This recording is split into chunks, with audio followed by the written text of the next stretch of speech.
quite comic and laughable to hear of some actors in the world giving us lectures about democracy.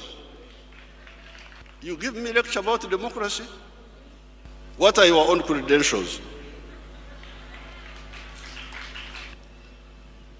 We neither seek nor need any approbation from anybody outside Uganda,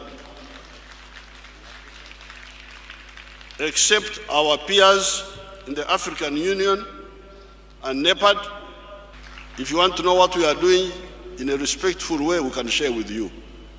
However, some actors are always in search of enemies. They are looking for enemies. You are not an enemy, they declare you an enemy.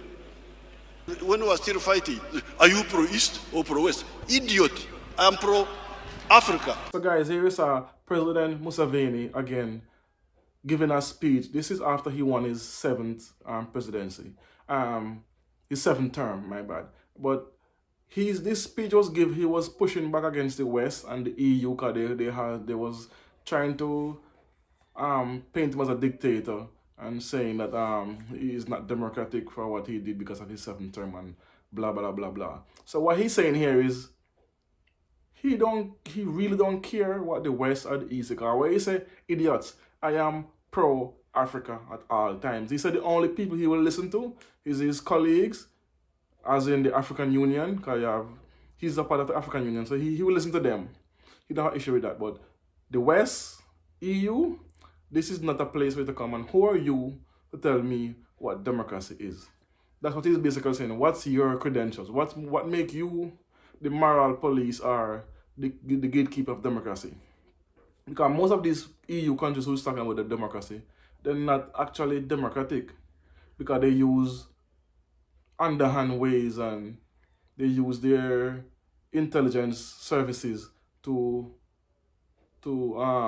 basically destabilize countries. Okay, remember here he's saying as well that you look for enemies where there is not. Okay, remember, France and America started out by calling Gaddafi a dictator, a terrorist. So they create an enemy and they went in and they destabilized Libya.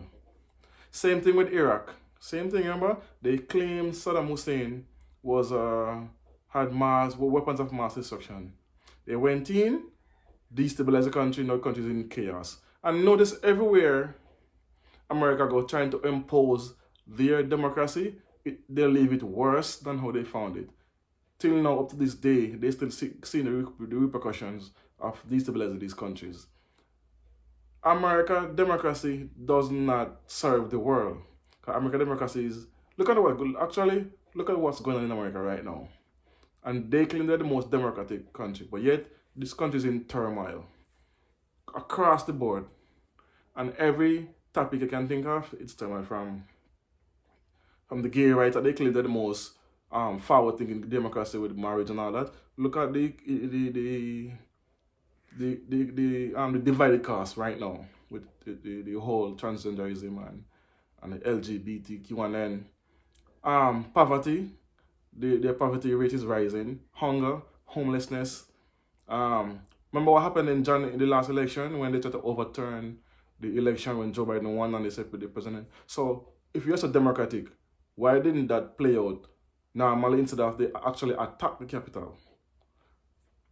So how is it you want to come and dictate to African countries what democracy is? You have no right. That's why I like this, like President of Uganda, Museveni. He's very outspoken.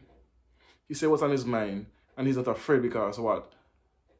These countries, these presidents of these African countries are speaking out now. They are not afraid because then they don't depend on aid and they don't care about aid. Because remember what the president Museveni said when he was signing the anti-gay bill into law? Keep your aid. We don't want your aid. Uganda is rich. That was one of his statements. And other presidents are pushing back. Like when the president of Namibia, now I'm getting in trouble with this for Nambians, is Namibia, the president of that country as well, push back on the Germans, and the president of South Africa as well, push back on America when they try to tell him how to who want to do drills with and try to pit them against Russia. So African presidents are now pushing back and say, hey, deal with your country, leave ours to we. We African leaders will listen to our African brethren of the African Union. It's has nothing to do with you. So big ups to the president. I like this. This is what I like to see, where the uprising of Africa as a continent. Look at what's going on in Tunisia right now with that crazy, that only thing I can remember about the Tunisian president is his teeth. It's black, and for a president who have access to the best doctors, and this dude still has this raggedy ass mouth. Sorry for this swearing, but I can't believe nothing he said. I don't know how people put him in power with that. If he doesn't take care of his mouth, you really think he's gonna take care of the country? Come on. Anyway, you know the drill. As ready. Like, share, and subscribe. Tell a friend to tell a friend. You don't know. Peace. One love. Boom.